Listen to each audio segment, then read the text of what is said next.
যখন আল্লাহর ইবাদতে ব্যস্ত হয়ে পড়বে, মনের অবসর মানে মনকে আল্লাহর ইবাদতে ব্যস্ত রাখা, শরীরের অবসর মানে শরীরকে আল্লাহর ইবাদতে নিয়োজিত করে দেওয়া। যখন শরীর এবং মন উভয়ে যখন আল্লাহর ইবাদতে ব্যস্ত হয়ে যাবে, তখন সেই ইবাদত হবে কোয়ালিটিপূর্ণ ইবাদত, তখন সেই ইবাদত হবে গ্রহণযোগ্য, কবুলযোগ্য ইবাদত।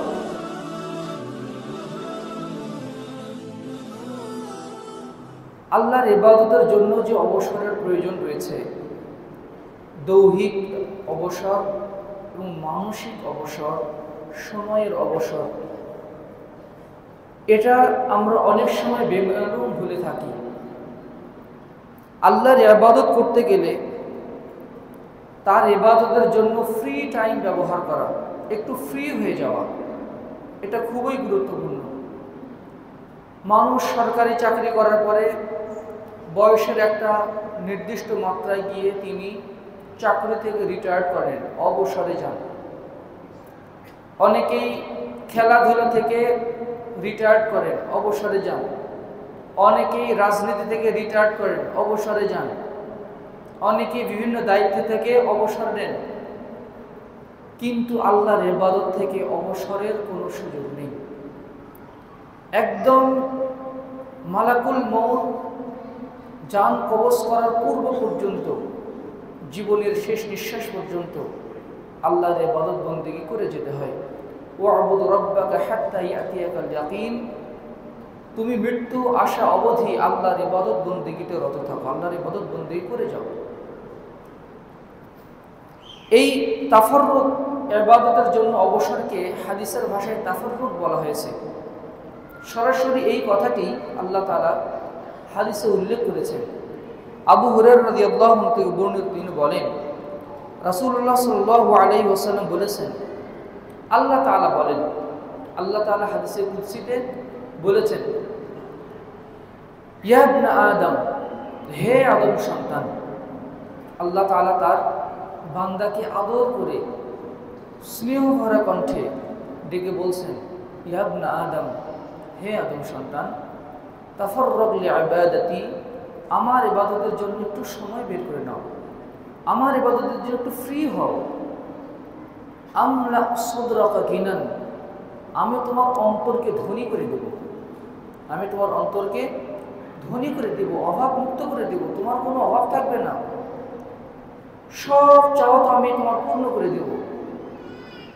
ওয়া আসুদ্দা ফাকরাক, তোমার অভাব অনটনের পথ আমি চিরতরে বন্ধ করে দেব। সুবহানাল্লাহি ওয়া বিহামদিহি। ওয়া ইল্লা তাফআল, তুমি যদি আমার ইবাদতের জন্য একটু ফ্রি না হও, শুধু ব্যস্ততা দেখাও, তোমার ব্যবসায়িক ব্যস্ততা, তোমার কর্মের ব্যস্ততা, তোমার চাকরির ব্যস্ততা, ব্যবসা বাণিজ্যের ব্যস্ততা, পারিবারিক ব্যস্ততা, সামাজিক ব্যস্ততা, রাজনীতির ব্যস্ততা, শুধু তুমি আমাকে ব্যস্ততাই দেখাও, আমার ইবাদতের জন্য যদি তুমি ফ্রি টাইম ব্যবহার না করো, মালাতু ইয়াদাইকা শুগলান, আমি তোমার দুই হাতকে ব্যস্ততা দিয়ে ভরে দেবো, তুমি শুধু ব্যস্তই থাকবা, কুলুর বলদের মতো। শুধু তোমার কাছে ফোন আসবে, ফোন রিসিভ করতে করতে তোমার অবস্থা খারাপ, ঠিক মতো তুমি ঘুমাতে পারবে না, একটা চরকির উপরে থাকবো, তুমি সবসময় ব্যস্ততার মধ্যে থাকবা। একটু যে ফ্রি মন নিয়ে যে একবার আস্তাগফিরুল্লাহ, আল্লাহু আকবার বলবো, এই সময় বান্দা আমি তোমাকে দিব না। তুমি যে 5 ওয়াক্ত সালাত মসজিদে ধীরে সুস্থে এসে আদায় করবে, বান্দা আমি তোমাকে এই সুযোগটা দেব না। তোমার ঘুমোতে ঘুমোতে হবে, তুমি 12টা, 1টা, 3টার দিকে ঘুমাবা, ফজরের সালাত মসজিদে আসার তৌফিক তোমার জুটবে না। তুমি যদি আমার ইবাদতের জন্য নিজের পক্ষ থেকে যদি একটু ফ্রি না হও, অবসরে না যাও, না যেতে পারো, মালাতু ইয়াদাইকা শুগলান, তোমার দুই হাত আমি ব্যস্ততা দিয়ে ভরে দেব। ওয়ালাম আসুদ্দা ফাকরাক, তোমার আমি অভাব অনটন কখনো আমি বন্ধ করবো না। অভাব লেগেই থাকবে, টাকা থাকতে পারে, টাকা হয়তো অভাব নেই, কিন্তু শান্তির অভাব আছে, পারিবারিক শান্তির অভাব, সম্মানের অভাব, সমাজে তার সম্মান নেই, এটাও এক ধরনের অভাব। অন্তর জুড়ে শান্তি নাই, এটাও সবচেয়ে বড় অভাব। এটাই যে কোনো ধরনের অভাব আমি তোমাকে দিব, তোমার কিছু দরকার কিন্তু তোমার হাতের নাগালে নাই, টাকা কিন্তু মানুষের সব প্রয়োজন মিলাতে পারে না, এটা আল্লাহর পক্ষ থেকে আসতে হয়। আল্লাহ তাআলা বলছেন তোমার দারিদ্রতার পর যার অভাব আছে সে হচ্ছে অভাবী। মনে করুন কারো বসুন্ধরাতে 5 প্লট জমি আছে, কিন্তু তার আরো 3-4 প্লট কেনার তার মনের আশা, তাহলে সেও অভাবী, সেও হচ্ছে অভাবী, সেও দরিদ্র, কারণ তার অভাব আছে। আরেকজন মনে করেন মুদি দোকানদার, সারাদিন ইনকাম করে যা খায় যা পায় আলহামদুলিল্লাহ, তাহলে এ হচ্ছে বড় লোক, এ হচ্ছে বড় লোক। আমার ওই কোটিপতি যার আরো অভাব আছে, আমার ওই জমিটাও চাই, আমার ওই ক্ষমতাও চাই, আমার ওই দায়িত্বও চাই, তার অভাব আছে, তাহলে সে হচ্ছে ফকির। আল্লাহ তাআলা, আল্লাহ রাসূল সাল্লাল্লাহু আলাইহি ওয়াসাল্লাম বলেছেন লাইসাল গিনা আন কাসরাতিল আরব ওয়ালাকিনাল গিনা গিনান নাস। সম্পদ যার বেশি আছে সে প্রকৃত ধনী নয়, বরং যার অন্তর মানে অন্তর্ধনী হচ্ছে সে হচ্ছে প্রকৃত ধনী, যার অন্তর অভাব মুক্ত, যে অল্পে তুষ্ট, যার তার যতটুকু আছে আলহামদুলিল্লাহ আলহামদুলিল্লাহ আল্লাহ আমাকে অনেক দিয়েছেন, সে অল্পে তুষ্ট, তাহলে সে হচ্ছে ধনী। যে সম্পদ অনেক বেশি আছে কিন্তু তার আরো কিছু চাহিদা আছে, তাহলে ওই ব্যক্তির মানে ওই ব্যক্তিও দরিদ্র, যেমনভাবে আমরা যাদেরকে সমাজে দরিদ্র হিসেবে চিনি তাদের অভাব, এরাও দরিদ্র ওরাও দরিদ্র। এই জন্য মানে অভাবী বলতে শুধু মানে যারা একদম মানুষের কাছে হাত পাতে, মানুষের কাছে চায়, এরা শুধু অভাবী না। আল্লাহ রাসূলের সংজ্ঞা কিন্তু ভিন্ন ধরনের। আল্লাহ তাআলাই আমাদের অভাবী হওয়ার সংজ্ঞা দিয়েছেন, যিনি আমাদের সৃষ্টিকর্তা, যিনি আমাদের প্রয়োজনের পূর্ণতা দানকারী। এখানে কিন্তু আল্লাহ তাআলা সরাসরি বললেন যে তাফাররাগ লিইবাদাতি, তুমি আমার ইবাদতের জন্য একটু ফারিগ হও, একটু অবসর হও। আরেকটা হাদিসে মুস্তাদরাকে হাকিমের যে হাদিসটি বললাম, এটা মানে হাদিসটি সহিহ হাদিস, পরের হাদিসটাও সহিহ। আল্লাহ রাসূল সাল্লাল্লাহু আলাইহি ওয়াসাল্লাম বলেন, আল্লাহ তাআলা বলেন ইয়া ইবনে আদম, হে আদম সন্তান, আমরা ছোট ছোট বাচ্চাকে অনেক কত আদর করে, ওর যে নাম, মূলত যে নাম, হয়তো তার নাম আব্দুল্লাহ, তার নাকি আব্দুল্লাহ না, বেশি আদর যদি লাগে, সোনা, জাদু, কলিজা, আরো কত হীরা টুকরা, কত কিছু বলে আমরা ডাকি। কখন ডাকি এগুলো? যখন তাকে বেশি আদর লাগে, বুকে টেনে নিয়ে, মানে ছোট বাচ্চাদেরকে আমরা চুমু দেই, তাদেরকে কত নামে আমরা ডাকি, মায়েরা ডাকে, বাবারা ডাকে, মামা, ফুপু, মানে তারা কত আদর করে ছোট বাচ্চাদেরকে। আল্লাহ কিন্তু ওইভাবেই ডাক দিয়েছে, ইয়া ইবনে আদম, হে আমার আদমের বেটা ছেলেরা, বেটা মেয়েরা, আরে হে আদম সন্তানেরা, তাফাররাগ লিইবাদাতি, আমার ইবাদতের জন্য একটু সময় বের করো, তুমি এত এত ব্যস্ততার মধ্যে একটু সময় বের করো। আমলা কালবাকা গিনান, আমি তোমার অন্তরকে ধনী করে দেবো। যার অন্তর ধনী সেই হচ্ছে প্রকৃত ধনী। তার টাকা পয়সা কম থাকতে পারে, সে হচ্ছে প্রকৃত ধনী। যার অন্তর ধনী, আল্লাহ বলছেন আমি তোমার অন্তরকে ধনী করে দেবো। মানে তোমার যদি সামান্য কিছু থাকে, আমি তোমাকে এত পরিতুষ্টি দান করবো, তোমার ঘর ভরা শান্তি থাকবে, তোমার মন ভরা শান্তি। টাকা পয়সা তোমার পকেটে কম, কিন্তু তোমার মনে আমি শান্তি দান করবো, তোমার অন্তরকে আমি অভাবমুক্ত করে দেব। শুধু কি তাই, ওয়া আমলা ইয়াদাইকা রিজকান, আমি তোমার দুই হাতকে রিজিক দিয়ে ভরে দেব। আল্লাহ তাআলা স্বয়ং বলছেন তোমার দুই হাতকে আমি রিজিক দিয়ে ভরে দেব। তোমার কি চাই? তোমার সুখ চাই, আমি তোমাকে সুখ দেব। সন্তানকে তোমার অনুগত চাই, আমি তোমার সন্তানকে তোমার অনুগত করে দেব। তোমার স্ত্রীকে তোমার অনুগত চাই, হ্যাঁ তোমার স্ত্রীকে তোমার অনুগত করে দেব। সমাজে তোমার সম্মান চাই, হ্যাঁ আমি তোমাকে সম্মানই দিয়ে দেব।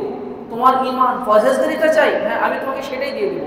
সবচেয়ে বড় রিজিক হচ্ছে ঈমানের রিজিক, সবচেয়ে বড় রিজিক হচ্ছে তাকওয়ার রিজিক, এটা হচ্ছে সবচেয়ে বড় রিজিক।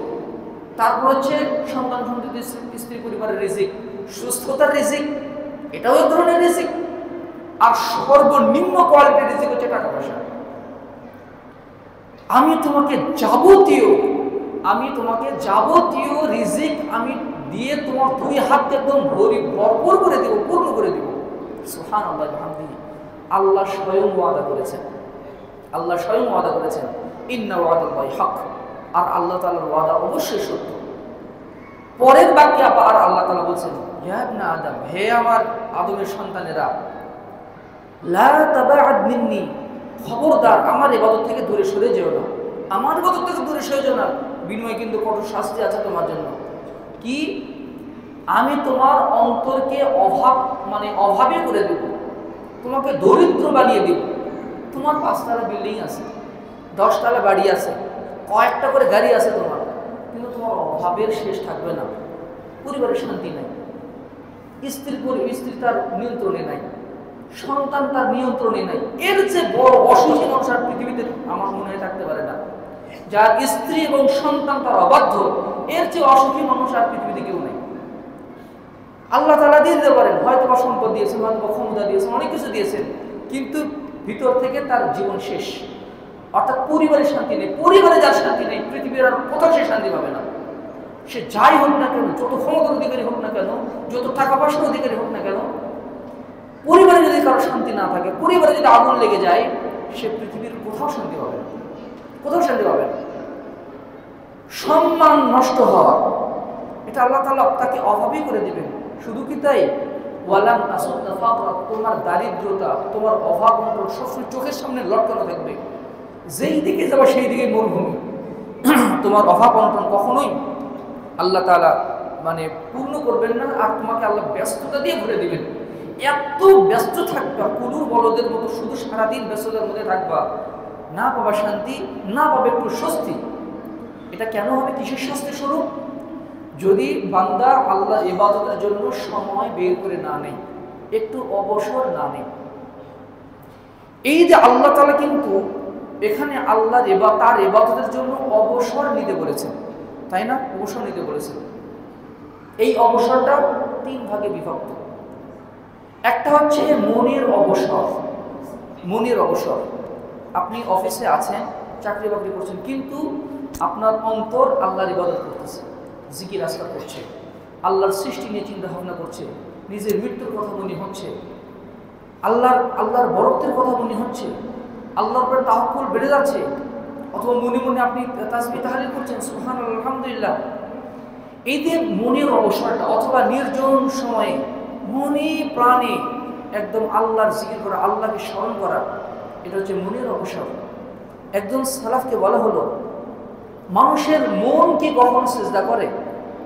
বলছে হ্যাঁ, মানুষের কপাল যেমন সিজদা করে, মানুষের মনও আল্লাহর সিজদা করে। মানুষের কপালের সিজদা, মানুষ যেমন আমরা রমজানে কি করি, ইতিকাফ করি না? এই রমজানের ইতিকাফ কিন্তু একটা অবসর, যে পরিবার পরিজনের সাথে থেকে একদম সম্পর্ক বিচ্ছিন্ন করে 10 দিনের জন্য মসজিদে অবস্থান নিলাম, অবসরে গেলাম। এই কয়েকদিন বেশি বেশি কুরআন তেলাওয়াত, বেশি বেশি জিকির আজকার, নিজের অতীতের ভুলগুলোর কথা স্মরণ করে, পাপের কথা স্মরণ করে, বেশি বেশি চোখের পানি ঝরিয়ে আল্লাহ কাছে ক্ষমা প্রার্থনা করা, এটাও কিন্তু এক ধরনের অবসর। কেউ যদি রমজানের ইবাদতগুলোকে সঠিকভাবে সম্পাদন করে, ইতিকাফটা, সে ইতিকাফের পরবর্তী জীবনে একটা নিজেকে নতুনভাবে আবিষ্কার করবে, নতুনভাবে আবিষ্কার করবে। যখন আপনি তাহাজ্জুদের জন্য একটা সময় বের করে নিই, আমি রাতের 1 ঘন্টা সময়, আধা ঘন্টা সময় আল্লাহর জন্য বরাদ্দ রাখলাম, আল্লাহর জন্য বরাদ্দ রাখলাম, এটাও এক ধরনের অবসর। মানুষ যখন মন দিয়ে, মানুষের দেহ যেমন ইতিকাফ করে, মানুষের অন্তর তেমনি ইতিকাফ করে। কোনো প্রয়োজন ছাড়া মসজিদের বাহিরে চলে গেলে যেমন এই সুন্নতে ইতিকাফ ভঙ্গ হয়ে যায়, মানুষ যখন এই মনটাকে আল্লাহর দাসত্ব থেকে দুনিয়ার দাসত্বের দিকে নিয়ে যায়, প্রবৃত্তি পূজার দিকে নিয়ে যায়, তখন তার মনের অবসর ভঙ্গ হয়ে যায়, মনের অবসর ভঙ্গ হয়ে যায়। মানুষের কপাল যেমন সিজদা করে, মানুষের অন্তরভাবে সিজদা করে। কপালের সিজদা হচ্ছে সাময়িক, কয়েক সেকেন্ড পর, 1 মিনিট পর আবার উত্তোলন করে, কিন্তু অন্তরের সিজদা একবার করে গেলে মৃত্যু অবধি এই সিজদা আর তুলতে হয় না। অর্থাৎ মনকে সবসময় আল্লাহমুখী করে রাখাটাই হচ্ছে মনের অবসর। আপনি দুনিয়াবি যখন ফ্রি আছেন, তখন তো আল্লাহকে স্মরণ করছেনই। যখন আপনি দুনিয়াবি কর্মে ব্যস্ত আছেন, তখন আপনার একটা মনের একটা দিক আল্লাহমুখী হয়ে আছে। আপনাকে যখন ঘুষ দিতে চাওয়া হচ্ছে না, আপনার মন তখন জাহান্নামের আগুনের কথা স্মরণ করছে, না না না, আমাকে এটা নিয়ে যাবে না। যখন আপনি কোনো শাস্তিকে দেখছেন, তখন আপনার মৃত্যুর কথা মনে হচ্ছে। মাইলস্টোনের যে ট্র্যাজেডি হলো, আল-আয়াযু বিল্লাহ, একজন মনের যিনি অবসর নিয়েছেন তিনি এই আগুনকে দেখবেন, হায় হায়, ছোট ছোট কোমলমতি বাচ্চারা কিভাবে নৃশংসভাবে তারা নিহত হলো, না জানি জাহান্নামের আগুন আরো কত কত বড় নিষ্ঠুর হবে, জাহান্নামের আগুন আরো কত যেন ভয়ঙ্কর হবে। সেই আগুনকে দেখলে তার জাহান্নামের আগুনের কথা মনে হবে। যখন কোনো ছেলে যখন বিদেশ বিফুয়ে যখন ঘুরে বেড়াবে, প্রাকৃতিক নৈসর্গ দেখে যখন সে মুক্ত হবে, তখন সে মনে করবে সুবহানাল্লাহ, আল্লাহর সৃষ্টি কত সুন্দর, তাহলে জান্নাতটা মনে হয় আরো কত সুন্দর হবে, জান্নাত আরো কত সুন্দর লাগবে। যখন সে একটু শরীরে ব্যথা অনুভব করবে, তখন ভাববে একটু ব্যথাতে আমাকে কত কষ্ট হচ্ছে, জাহান্নামের আগুনের কষ্ট, আল্লাহর আযাবের কষ্ট আমি কিভাবে সহ্য করব। যখন সে ঘুমন্ত মানুষকে দেখে, তখন তার মনে হয় মানুষ সাময়িকভাবে কিভাবে ঘুমিয়ে আছে, তখন তার মৃত্যুর কথা স্মরণ হয়। অন্ধকারে পড়লে তার কবর অন্ধকারের কথা মনে হয়। যারা মনের অবসর নেন তাদের মনের অবস্থা সাধারণত এই রকমই হতে পারে। আর 2 নম্বর হচ্ছে মানুষের শারীরিক অবসর। শারীরিক অবসর, শারীরিক অবসরটা মনের অবসরের উপর নির্ভরশীল। 5 ওয়াক্ত সালাতের জন্য আমি সময় বরাদ্দ রাখলাম, যে আমি ফজর সালাতের জন্য আধা ঘন্টা 45 মিনিট, জোহর সালাতের জন্য আমি কিছু সময় রাখলাম, 5 ওয়াক্ত সালাতের জন্য আমার একটা সময় বরাদ্দ। আমি প্রত্যেক দিন কোরআন তেলাওয়াতের জন্য একটা সময় আমি বরাদ্দ রাখলাম।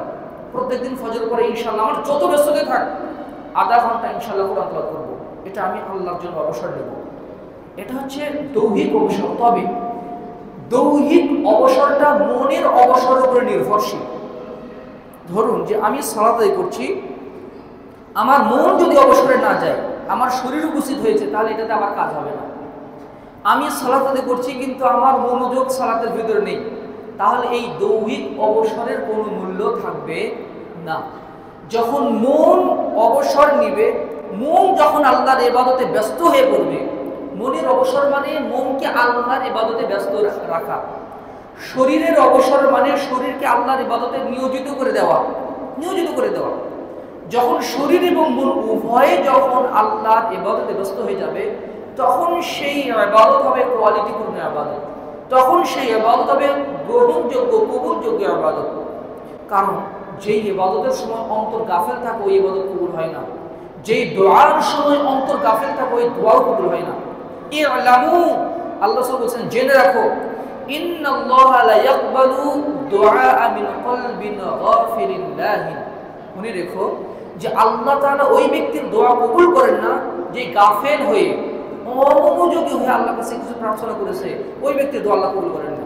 সালাতের ভিতরে কোথায় ইস্তেগফার করলাম আর কোথায় আল্লাহর তাসবিহ করলাম কিছুই জানি না, সালাত শুরু করলাম কিভাবে যে সালাত শেষ হয়ে গেল, ভিতরে কোথায় কি করছি কিছু জানি না, এটা অবসর নয়, এটা ইবাদতের অবসর হতে পারে না।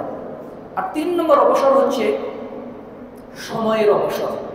সময়ের অবসর, নির্দিষ্ট একটা সময় আল্লাহর জন্য বরাদ্দ রাখা, যে সময় আপনি আল্লাহর ইবাদত করবেন, যে সময় আল্লাহ নিজের পাপের কথা নিয়ে চিন্তা করবেন, নিজের আত্মসমালোচনা করবেন, নিজের সমালোচনা করবেন যে আমার ভিতরে কি কি ভুল ত্রুটি আছে, আমার মাধ্যমে কোন ভুল ত্রুটিগুলো বেশি হয়ে যায়, আমার চোখের মাধ্যমে কি খেয়ানত হয়ে যাচ্ছে, আমার কানের মাধ্যমে কি কোনো খেয়ানত হয়, আমার ক্ষমতার কি অপ্রয়োগ হচ্ছে, আমাকে আল্লাহ তাআলা যে সম্পদ দিয়েছেন এই সম্পদকে আমি কি অন্যায় পথে ব্যয় করছি, আমার স্ত্রীদেরকে কি আমি ওই আল্লাহ রাসূলের বিধান অনুযায়ী কি আমি কন্ট্রোল করতে পারছি, আমার মেয়েদেরকে কি আমি পর্দার মধ্যে রাখতে পারছি, আমার সন্ততিকে কি আদব শিক্ষা দিতে পারছি। নিজেই নিজেকে কাঠগড়ায় তুলে নিজের সমালোচনায় ব্যস্ত হয়ে পড়া, এটা হচ্ছে ফরজ ইবাদত। এই আত্মসমালোচনা করাটা হচ্ছে বান্দার উপরে ফরজ। আমরা মানুষের সমালোচনা করি, উমুকের বেটা কি করলো, তুমুকের ছেলে কি করলো, উমুকের স্ত্রী কি করেছে, তার ভাতিজা কি করেছে, আমরা এগুলো নিয়ে আলোচনা করি, অথচ এটা হারাম। উচিত হচ্ছে নিজের সমালোচনা করা, আমি কি আছি, আমার ভিতরে কোনো ভুল ত্রুটি আছে, এগুলো যখন আমরা সমালোচনা করব দেখবেন যে নিজেকে খুবই একজন নিচু প্রকৃতির মানুষ মনে হবে। আপনার মনে হবে যে আমরা যে ইবাদতবন্দি করছি জান্নাত পাওয়ার জন্য এটা যথেষ্ট না, আমাকে ইবাদতে আরও বেশি সিরিয়াস হতে হবে, আমাকে আরও বেশি ইবাদতে মনোযোগী হতে হবে। এই যে মনের অবসর, শরীরের অবসর, সময়ের অবসর, এই তিনটা অবসর একে অপরের পরিপূরক, একটি ছাড়া অপরটি পূর্ণাঙ্গ হয় না। এইবার আসুন যে ইবাদতের সাথে সংশ্লিষ্ট, অবসরের জন্য সংশ্লিষ্ট 7টি বিষয় আছে, 7টি স্বরূপ আছে। এই 7টি বিষয় যদি আপনার ভিতরে থাকে তাহলে মনে রাখবেন ইবাদতের জন্য অবসরটা পূর্ণাঙ্গ হয়েছে, যথার্থ হয়েছে। যদি এই 7টি বিষয় যদি না থাকে তাহলে বুঝতে হবে আল্লাহর ইবাদতের জন্য যে অবসর নেওয়ার কথা আমার ছিল এটা সঠিক হচ্ছে না, যথার্থ হচ্ছে না। আল্লাহর ইবাদতের জন্য অবসর নেওয়ার প্রথম শর্ত এবং স্বরূপ হচ্ছে পৃথিবীর সকল কাজের উপরে আল্লাহর ইবাদতকে প্রাধান্য দেওয়া। আল্লাহর ইবাদতকে প্রাধান্য যদি আপনার মনে প্রাধান্য যদি না পায় তাহলে এই অবসর পূর্ণাঙ্গ অবসর নয়। দেখা যাচ্ছে যে চাকরি বাকরি করার ক্ষেত্রে আজান হয়ে গেছে, ব্যস্ত আছি, গল্প গুজব চলছে, অথবা অফিসে বসে আছি, অথবা দোকানে বসে আছি। পৃথিবীর সকল কাজের উপরে আল্লাহর ইবাদতকে যদি প্রাধান্য না দেওয়া হয় তাহলে ওই অবসর পূর্ণাঙ্গ অবসর নয়, পূর্ণাঙ্গ অবসর নয়। অথচ আল্লাহ তাআলা তার ইবাদতের জন্যই আমাদেরকে সৃষ্টি করেছেন। ওমা খালাকতুল জিন্না ওয়াল ইনসা ইল্লা লিয়াবুদুন, সূরা যারিয়াতের 56 নম্বর আয়াত। আমি মানুষ এবং জিন জাতিকে সৃষ্টি করেছি এইমাত্রই কেবল এই জন্য যে তারা আমার ইবাদত করবে, তারা আমার তাওহীদ প্রতিষ্ঠা করবে। বান্দা যদি পৃথিবীর সকল কাজের উপরে আল্লাহর ইবাদতকে যদি প্রাধান্য দিতে না পারে তাহলে তিনি আদৌ আল্লাহর ইবাদতে অবসর প্রাপ্ত ব্যক্তি না। দেখা যাচ্ছে যে আজান হয়ে যাওয়ার পরেও তার মনের ভিতরে সালাতে যাওয়ার কোনো অনুভূতিই নেই। হারাম ইনকাম করছে, হালালের তার চাহিদাই নেই। যে কোনো মূল্যে তাকে বড়লোক হতে হবে, যে কোনো মূল্যে তাকে সম্পদের মালিক হতে হবে, যে কোনো মূল্যে তাকে পাওয়ার অর্জন করতে হবে, হালাল পথে করে হারাম পথে হোক। তারপরে মানুষের সম্মান নষ্ট করা, গীবত তহমত করা। আল্লাহর ইবাদতের যখন ডাক আসে তখন সে এটাকে অতটা গুরুত্বই মনে করে না। সালাফরা, রাসূল সাল্লাল্লাহু সালাফদের যুগে একজন স্বর্ণকার ছিল। ওই স্বর্ণকার যখন হাতুড়ি দিয়ে সোনা পিটাতেন, যখন হাতুড়িটা উপরে তুলতেন আর এই সময় আজান শোনা যেত, তিনি ওই কাজটা রেখে, হাতুড়িটা ওইভাবে রেখে তিনি মসজিদে চলে যেতেন। কারণ আজান হয়ে গেছে, দুনিয়াবি কাজ যতই ভালো হোক না কেন এটাতে আর বরকত নাই। আজান হয়ে যাওয়ার পরে দুনিয়াবি যে কাজই থাক না কেন মনে রাখবেন সেটাতে আপনি বরকত পাবেন না। এখন প্রধান কাজ হচ্ছে মসজিদে আসা এবং সালাতটা আদায় করে তারপর আপনি বাকি কাজটা করেন। দেখবেন যে আপনি যে মনে করছেন যে এই 10 মিনিটে এই কাজটা একটু আগায় নেই, দেখবেন যে পারবেন না, আপনি ওইভাবে ভালো হবে না। কিন্তু সালাতের পরে আপনি গিয়ে কাজটা শুরু করেন, দেখবেন যে আগের যে সুন্দর করে আপনি ওই কাজটা সমাধান করছেন।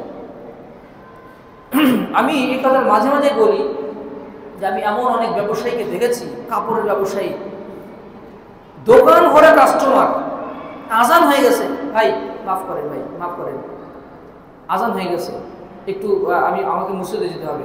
শাটার লাগাই দিয়ে দোকান থেকে লোককে বের করে দিয়ে মসজিদে চলে যায়। আমি সালাত আদায় করে এসে তারপরে আমি ব্যবসা করব। আমি বাংলাদেশে দেখেছি এটা, এরকম মানুষ আছে, এখনো পর্যন্ত আছে। সুতরাং ইবাদতের জন্য যদি আমরা অবসর হতে যাই, পৃথিবীর সকল কাজের উপরে আল্লাহর ইবাদতকে প্রাধান্য দিতে হবে। আমরা বসের অবাধ্যতা করি না, তাই না? আমাদের উপর পর্যায়ে যারা নেতা নেত্রী আছে, যারা আমাদের অফিসের বস আছে, তাদের অবাধ্যতা করলে আমার চাকরি শেষ, অবাধ্যতা করি না। কিন্তু যদি বস ডাকে একদম টাইম টু টাইম, 8টায় অফিস তো 8টাতেই যেতে হবে, 8টাতেই যেতে হবে। যদি 1 সেকেন্ড পরে যদি যাই বেতন কাটা, এই সাময়িক 2 টাকার বেতন কাটার জন্য আমরা হতোদ্যম হয়ে খেয়ে না খেয়ে, যদি নাস্তা হয়নি, না নাস্তা করতে গেলে অফিস লেট হয়ে যাবে, নাস্তারও প্রয়োজন নেই, দৌড় অফিসের দিকে। কি জন্য দৌড় দিচ্ছেন? বেতন যেন কাটা না যায়। অথচ সালাতের জন্য নাই, ওই তারও নেই যে আজান দিল মানে মসজিদে যেতে হবে, ফজরের জামাতে মসজিদে আসতে হবে, ওই তারও নেই। আপনার যদি 5টার দিকে ফ্লাইট থাকে, 5টার দিকে যদি আপনার ফ্লাইট থাকে, আপনি 10টা 3-4টা করে অ্যালার্ম দিবেন, বউকে বলবেন এই ডেকে দিও, অমুককে বলবেন এই ডেকে দিও আমার ফ্লাইট আছে। অথবা আপনি জেগেই থাকবেন না, ঘুমালে যদি আবার ফ্লাইট মিস হয়ে যায়। ফ্লাইট মিসের জন্য আমরা যাওয়াতে চেষ্টা করি, কোনোভাবে ফ্লাইট মিস করার চেষ্টা করি না, কিন্তু সালাত কিন্তু হর হামেশাই মিশে যাচ্ছে।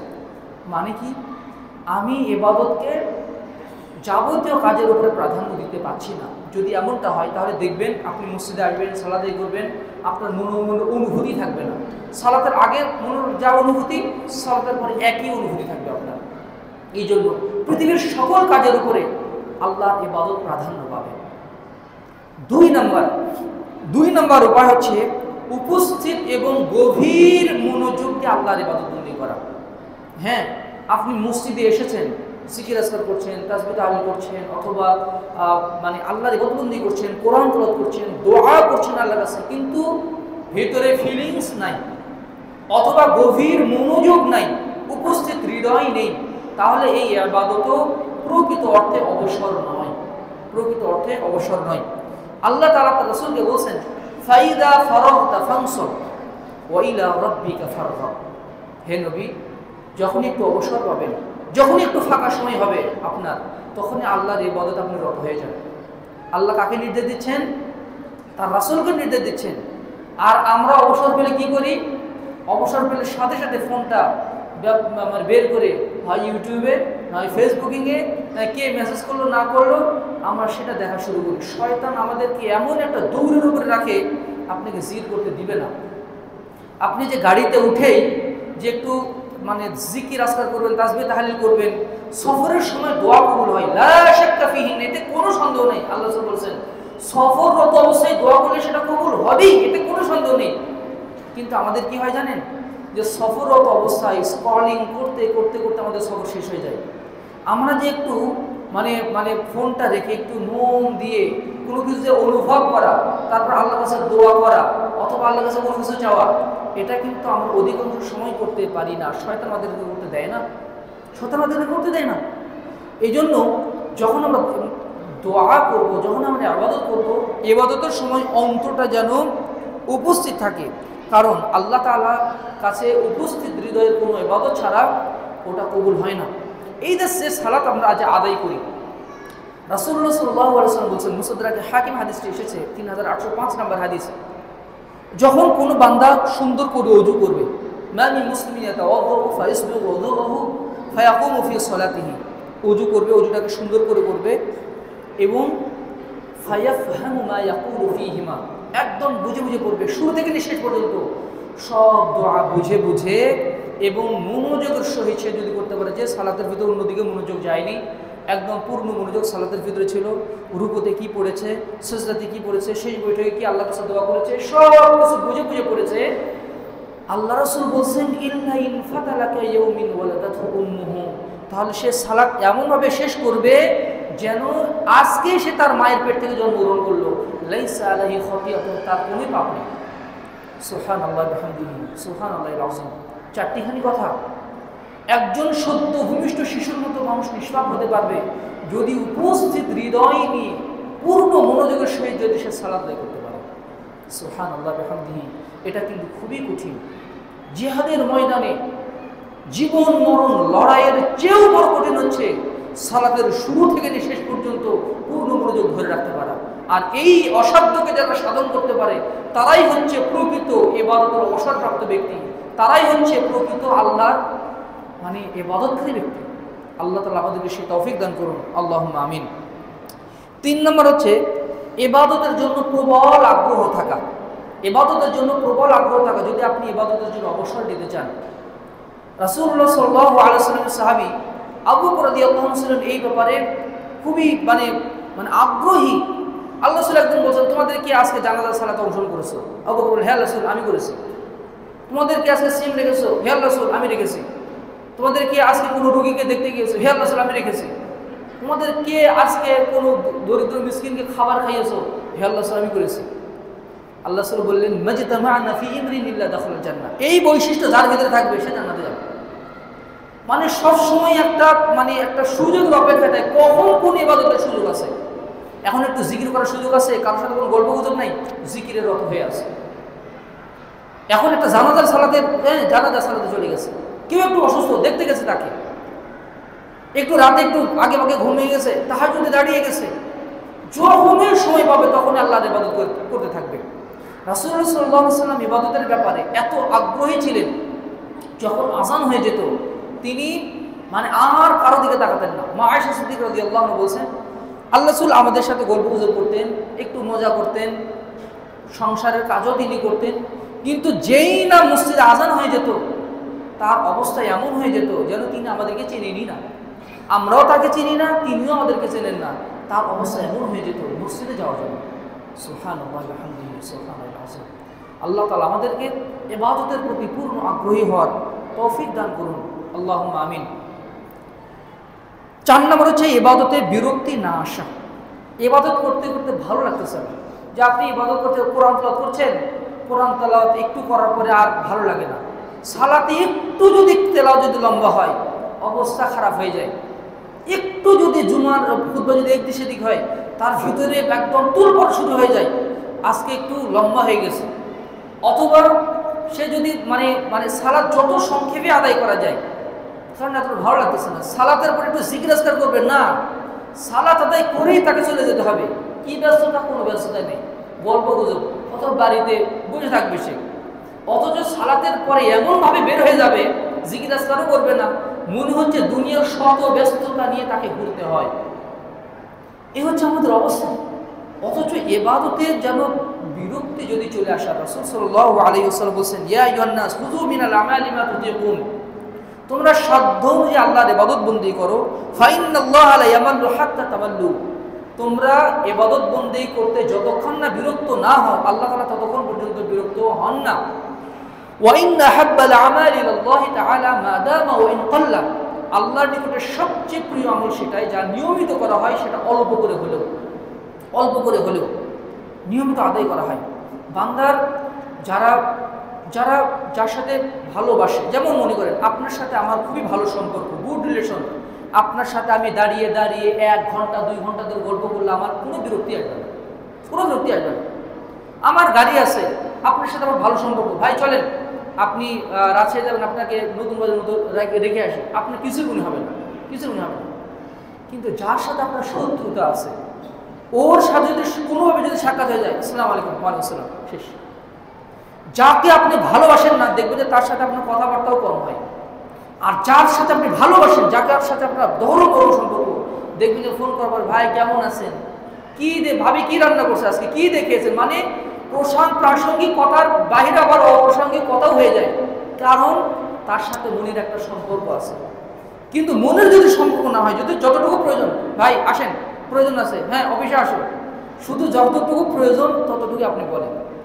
আল্লাহর সামনে যদি আপনার এইরকম সম্পর্ক হয়, যখন প্রয়োজন শুধু তখনই বললাম, যখন একটু ইবাদত করার প্রয়োজন ইবাদত করে দিলাম, এটার নাম ইবাদত না। আপনি আল্লাহকে যদি ভালোবাসেন, আল্লাহর ইবাদত আপনার করতে ভালো লাগবে। আল্লাহকে যদি আপনি ভালোবাসেন, আল্লাহর কালাম আপনার মুখ দিয়ে উচ্চারণ করতে, তেলাওয়াত করতে আপনার ভালো লাগবে। যারা প্রিয় মানুষ, শত ব্যস্ততার মধ্যে তাকে আপনি মনে রাখেন, শত ব্যস্ততার মধ্যে আপনার সন্তানের কথা আপনি ভুলে যান না। বাজারে গেলে বাচ্চার জন্য কোনো কিছু নিয়ে আসতে হবে, মেয়ের জন্য কোনো কিছু নিয়ে আসতে হবে, স্ত্রীর জন্য কোনো কিছু নিয়ে আসতে হবে, বাবা মার জন্য কিছু আমাকে করতে হবে। বাবা মার কথা, স্ত্রী পরিবার পরিজন করে সন্তানের কথা, ব্যস্ততার মধ্যে অফিসে গেলেও তাদের কথা মনে হয়। একটু যদি সময় হয়, ফোন করে, এই বাবুটা খেয়েছে নাকি, ওকে কি স্কুলে পাঠানো হয়েছে, ওকে কি মাদ্রাসায় দেওয়া হয়েছে, আমার ফোন দিয়ে, এই 12টা তো বেজে গেছে, সে কি বাসায় এসেছে। আমরা কিন্তু শত ব্যস্ততার মধ্যে এগুলো স্মরণ রাখি, কিন্তু আল্লাহর কথাই ভুলে যাই। এই জন্য ইবাদতে আপনি বিরক্ত হচ্ছেন, তাহলে বুঝতে হবে ইবাদতের সমস্যা আছে, ইবাদতের হক আদায় হচ্ছে না। 5 নম্বর হচ্ছে ইবাদতের মাধ্যমে প্রশান্তি অনুভব করা।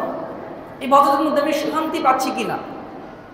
রাসূলুল্লাহ সাল্লাল্লাহু আলাইহি ওয়াসাল্লাম সালাতের সময় বলতেন, আরিহনা ইয়া বিলাল, আরিহনা বিসসালাহ, বিলাল সালাতের আযান দাও, সালাতের মাধ্যমে প্রশান্তি লাভের ব্যবস্থা করো।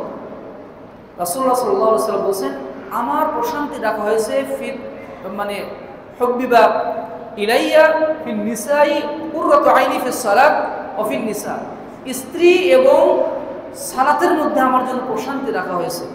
তারা যখন সালাত আদায় করতেন এত প্রশান্তি অনুভব করতেন, সুবহানাল্লাহি ওয়া বিহামদিহি সুবহানাল্লাহিল আযীম। আর আমরা কিসে প্রশান্তি পাই? একটু সময় পেলে বন্ধুদেরকে নিয়ে বুফে গেলাম, একটু খাওয়া দাওয়া করলাম, প্রশান্তি শান্তি। তারপরে একটু ঘোরাফেরা করলাম, একটু সময় পেলে স্ত্রী মানে পরিবার পর্যন্ত একটু কক্সবাজার গেলাম, আর বান্দরবন মানে চিটাগাং ঘোরাফেরা করলাম, আর যদি সম্পদ একটু বেশি হয় গেলাম, বাহিরে গেলাম, একটু ঘুরলাম ফিরলাম, ভালো লাগলো। ভালো ভালো খাবার খেতে ভালো লাগে, মিষ্টি খেতে ভালো লাগে, কোরমা পোলাও খেতে ভালো লাগে। আমাদের ভালো লাগা হচ্ছে এইরকম, ঘোরাফেরা করতে ভালো লাগে, সেলফি তুলতে ভালো লাগে, সিনেমা দেখতে ভালো লাগে, কারো মানে বেগানার সাথে কথা বলতে ভালো লাগে। কিন্তু যারা প্রকৃত বান্দা তাদের ইবাদতের সবচেয়ে বেশি ভালো লাগে, তাদের ইবাদতের সবচেয়ে বেশি প্রশান্তি অনুভব করেন। এটা হচ্ছে তাদের প্রশান্তির সবচেয়ে বড় জায়গা। যদি দেখেন যে ইবাদত করতে এসে আপনার প্রশান্তির জায়গাটা আপনি পাচ্ছেন না, তাহলে সমস্যা আছে, তাহলে এর আসল ট্রিটমেন্ট প্রয়োজন, এর বেশি বেশি আল্লাহর কাছে তাওবা ইস্তিগফারের প্রয়োজন, কারণ ইবাদতের জন্য সঠিক অবসর হচ্ছে না। দেখেন যে যখন মসজিদ আজান হয়ে যাবে, আপনি আজানের সাথে সাথে একদম যাবতীয় কাজ ফেলে রেখে সুন্দর করে ওযু করে এসে মসজিদে আসলেন, এসে 2 রাকাত সালাত আদায় করে তাসবিহ তাহলিল করছেন, সুবহানাল্লাহ আলহামদুলিল্লাহ তাজবিহ করছেন, তারপরে সুন্দর করে সালাতটা আদায় করলেন, আদায় করে আবার জিকির আজকার করে সালাত আদায় করে, সুন্নত যদি থাকে সুন্নত, আর না থাকলে তারপরে জিকির আজকার করে ধীরে সুস্থে চলে গেলেন। আপনারা এই মনের এক অবস্থা রাখেন। আরেক দিকে রাখেন যে আপনি দোকান বন্ধ, এই হতে হতে হতে হতে একদম জামাত শুরু হয়ে গেছে, তারপরে মানে একাউন্ট শুরু হয়ে গেছে, 1 রাকাত চলে গেছে, দৌড়ে এসে মনে করে যে ওযু করলেন, দৌড়ে এসে জামাটা ধরলেন, পানি টপ টপ করে পড়তেছে, সালাতটা আদায় করে আবার চট করে দৌড় দিলেন। আপনি কি মনে করেন এই সালাতের মাধ্যমে আপনি মানে শুধু একটা হাজিরা দেওয়া হলো, কিন্তু মূল উপকৃত হবে না। সালাতের আগের আপনার মনের যে অবস্থা, সালাতের পরে আপনার মনের একই অবস্থা হবে। এই সালাত আপনাকে পরিবর্তন করতে হবে। আর যখন এই ইবাদতটা, আমি সালাতকে বেশি ফোকাস করছি, মানে এটা আমাদের ইবাদতের হচ্ছে মূল, আল্লাহর কালেমার উচ্চারণের পরে বড় ইবাদত হচ্ছে সালাত, এর সাথে অন্যান্য ইবাদতের সংশ্লিষ্ট। যখন এই ইবাদতকে আপনি মন দিয়ে ফিল না করবেন, এই ইবাদত 80 বছর 90 বছর ধরে করলেও এই ইবাদত আপনার জীবনকে কোনো পরিবর্তন করতে পারে। যখন আমি অন্তর দিয়ে ফিল করবো ইবাদতটাকে, আল্লাহর সামনে আপনি হাজির হয়েছে, আমি যখন সালে দাঁড়াচ্ছি, আমি জাহান্নামের আগুনের সামনে দাঁড়িয়েছি, কুমু ইলা নিওয়ারিকুম, আল্লাহ রাসূল সাল্লাল্লাহু আলাইহি ওয়াসাল্লাম বলছেন যে তোমরা জাহান্নামের আগুনের সামনে সালাতে দাঁড়াও এবং সালাত দিয়ে ওই আগুনটাকে নির্বাপিত করো। আমি যখন সালাত আদায় করছি, আমার আল্লাহ আমাকে দেখছেন, আমি যেন আমার রবের কাছেই একদম তার কাছেই আমি শ্রদ্ধাবনত হয়ে যাচ্ছি, আমি নিজেকে তার সামনে সুবর্ণ করে দিচ্ছি। আপনি যদি আল্লাহকে দেখছেন অথবা আল্লাহ আপনাকে দেখছেন, এই অনুভূতি নিয়ে পূর্ণ মনোযোগ দিয়ে যদি আপনি সালাত আদায় করি, দেখবেন যে এই সালাত ধীরে ধীরে আপনার জীবনকে উন্নত শিখরে নিয়ে যাবে ইনশাআল্লাহ।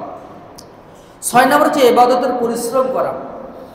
কোনো সফলতা আসে না পরিশ্রম ছাড়া। একজন ব্যবসায়ী সফল ব্যবসায়ী তখন হতে পারে যখন এই ব্যবসাতে তার একটা পরিশ্রম থাকে। একজন সফল ছাত্র পরিশ্রম না করা পর্যন্ত কিন্তু তার সফলতা আসে না। সফল টাকা কিন্তু এমনিতে আপনার পকেটে আসবে না, যদি আপনি হালাল টাকা ইনকাম করতে চান। হারাম টাকার ভিন্ন ব্যাপার, ওটা সে 9 করলে হয়ে যায়, কিন্তু হালাল টাকা যদি আপনি আপনার পকেটে ঢুকাতে চান, পরিশ্রম ছাড়া সম্ভব না। পরিশ্রম করতে হবে আপনাকে। অন্য এটা তো দুনিয়াবি পরিশ্রম, আখিরাতের আপনি জান্নাত লাভ করবেন, যেই জান্নাতের চাবুক মারার জায়গা। এই দুনিয়ার ভিতরে এবং বাইরে উপরে যত সম্পদ আছে, সব সম্পদ বিক্রি করে জান্নাতের একটা চাবুক মারার জায়গার মূল্য নির্ধারণ করা সম্ভব হয় না। এই জান্নাতে আপনি প্রাসাদ নেবেন, এই জান্নাতে আপনি মানে হুর নেবেন, এই জান্নাতে আপনি চিরস্থায়ীভাবে চির যৌবন নিয়ে আপনি বসবাস করবেন, তার জন্য কিছু পরিশ্রম করবেন না, এটা তো হয় না। রাসূলুল্লাহ সাল্লাল্লাহু আলাইহি ওয়াসাল্লাম রাতের তাহাজ্জুদে যখন দাঁড়িয়ে যেতেন, হাত্তা তাওরাবাত কদামাহু, তার 2 পা ফুলে যেত এবং পা ফুলে সেখান থেকে কষ বের হতো। মা আয়েশা সিদ্দিকা রাদিয়াল্লাহু আনহা বলছেন, আল্লাহ রাসূল একদিন সালাত দাঁড়ালেন, কাঁদতেই আছেন, তার চোখ দিয়ে পানি ঝরতে ঝরতে দাড়ি ভিজে গেল, গাল ভিজে গেল, বুক ভিজে গেল, এমনকি তার সামনের জমিনটা পর্যন্ত চোখ দিয়ে মানে পানিতে ভিজে গেল। সারা রাত ধরে তাহাজ্জুদে কাটিয়ে দিয়েছেন। বেলাল চলে এসেছেন, রাসূল সাল্লাল্লাহু আলাইহি সাল্লামের হুজরা এবং মসজিদ নববীতে একদম পাশাপাশি। আল্লাহ রাসূলের যেখানে কবর ওটাই ছিল রাসূলের ঘর। তার ঘর থেকে জানালা দিয়ে মাথা বের করলেই তো মসজিদ নববী। আল্লাহ বেলাল এসেছেন আযান দেওয়ার জন্য, এসে দেখেন আল্লাহ রাসূল কান্নাকাটি করছেন। আল্লাহ রাসূল, হে আল্লাহ রাসূল, আপনি কান্নাকাটি করছেন? আল্লাহ তাআলা আপনার পূর্বের সকল গুনাহ ক্ষমা করে দিয়েছেন, অথচ আপনি এত কষ্ট করছেন ইবাদতের জন্য। তখন আল্লাহ রাসূল বললেন, আফালা আকুনু আবদান শাকুরা, আমি কি আল্লাহর কৃতজ্ঞ বান্দা হব না? সুবহানাল্লাহ বিহামদিহি সুবহানাল্লাহিল আযীম। আমি আপনি কি পরিশ্রম করি দিনের জন্য, আল্লাহর জন্য? আমাদের কয় কদম হাঁটি, কয় টাকা আমি খরচ করি, আমার কি পরিশ্রম আছে, কি ত্যাগ আছে।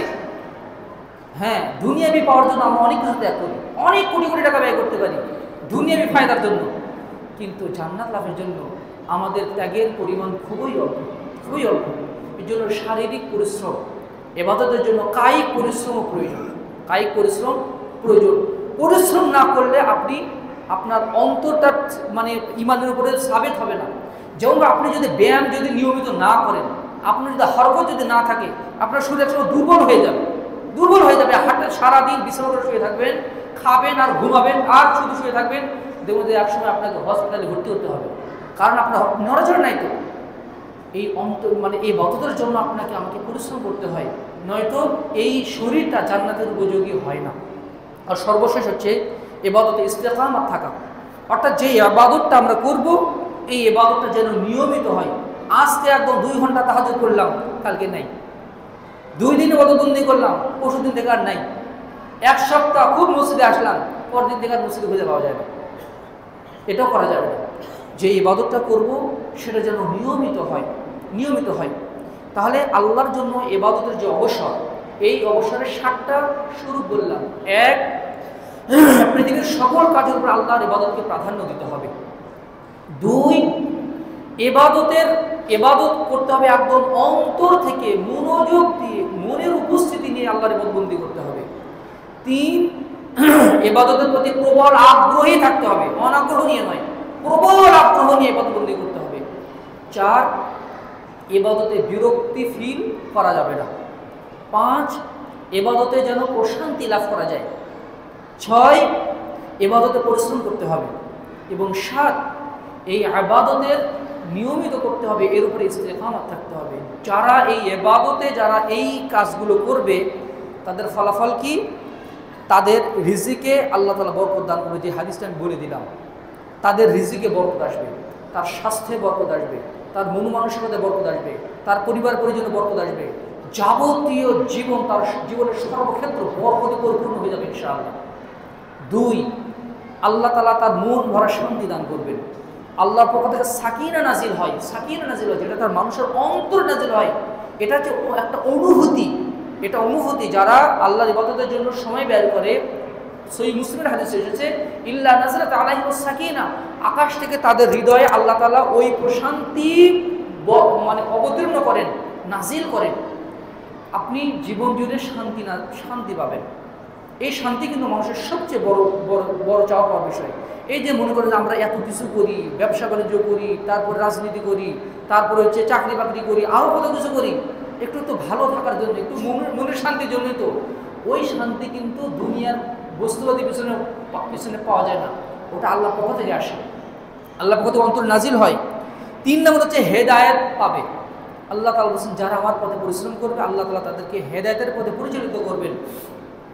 4 নম্বর হচ্ছে আল্লাহ তাআলা তাদেরকে মুমিন বান্দাদের প্রিয় করে দিবেন।